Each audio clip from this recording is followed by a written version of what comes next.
Hello everybody, welcome back to One This Tape. I hope you all are doing great. So in today's episode, I'm gonna guide you through the tutorial video of how to log out of OpenAI. So to get started, first of all, go ahead and open your OpenAI official account or website. Make sure you are logged into your account. So once you are on the home page, from there, scroll all the way down and click in the profile icon of yours, which is also represented as personal.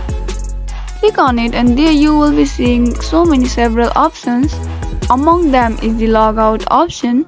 So if you want to log out of OpenAI, click on logout and here you will be successfully logged out from OpenAI. Is the only working method to log out from OpenAI. I hope this tutorial video was helpful for you. If yes, please do not forget to subscribe to our channel and also press the notification bell for more updates. I'll see you again in next video. Goodbye till then.